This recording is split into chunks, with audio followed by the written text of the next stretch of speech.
రిషబ్ శెట్టి గారు ఇప్పుడు కొత్తగా యాక్ట్ చేస్తున్న మూవీ జై హనుమాన్. అయితే రిషబ్ శెట్టి గారు ఈ జై హనుమాన్ మూవీకి ముందు లాస్ట్ యాక్ట్ చేసిన మూవీ కాంతారా. అయితే కాంతారా మూవీ రిలీజ్ అయ్యి 3 years అయిపోయింది. అయితే కాంతారా మూవీ రిలీజ్ అయ్యి మంచి హిట్ అయింది. అయితే కాంతారా మూవీతో రిషబ్ శెట్టి గారికి ఒక మంచి హిట్ వచ్చింది. అయితే రిషబ్ శెట్టి గారు కాంతారా మూవీ రిలీజ్ తర్వాత 3 years టైం గ్యాప్ తీసుకొని ఇప్పుడు మళ్ళీ ఈ జై హనుమాన్ మూవీలో యాక్ట్ చేస్తున్నారు రిషబ్ శెట్టి గారు. చూడాలి రిషబ్ శెట్టి గారికి ఈ జై హనుమాన్ మూవీతో కూడా ఇంకొక మంచి హిట్ తనకి వస్తుందా లేదా అనేది మనం ఈ జై హనుమాన్ మూవీ రిలీజ్ అయ్యాక చూడాలి. అయితే జై హనుమాన్ మూవీలో అమృత అయ్యర్ గారు కూడా యాక్ట్ చేస్తున్నారు. అయితే అమృత అయ్యర్ గారు ఈ జై హనుమాన్ మూవీకి ముందు లాస్ట్ యాక్ట్ చేసిన మూవీ బచ్చలమల్లి. అయితే ఈ బచ్చలమల్లి మూవీ ఈ మధ్య రిలీజ్ అయింది. అయితే బచ్చలమల్లి మూవీతో అమృత అయ్యర్ గారికి ఒక మంచి హిట్ వచ్చింది.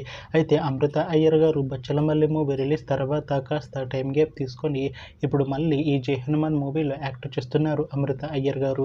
చూడాలి అమృత అయ్యర్ గారికి ఈ జై హనుమాన్ మూవీతో కూడా ఇంకొక మంచి హిట్ తనకి వస్తుందా లేదా అనేది మనం ఈ జై హనుమాన్ మూవీ రిలీజ్ అయ్యాక చూడాలి.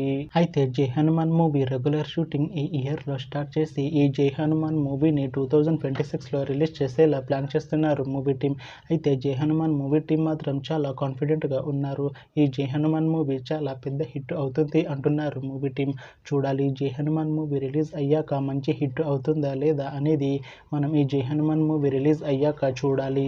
Thanks for watching this video friends. మీకు ఈ వీడియో నచ్చితే ఈ వీడియోని లైక్ చేయండి. ఇంకా ఇలాంటి మూవీ అప్డేట్స్ కోసం ఈ ఛానల్ని సబ్స్క్రైబ్ చేసుకోండి.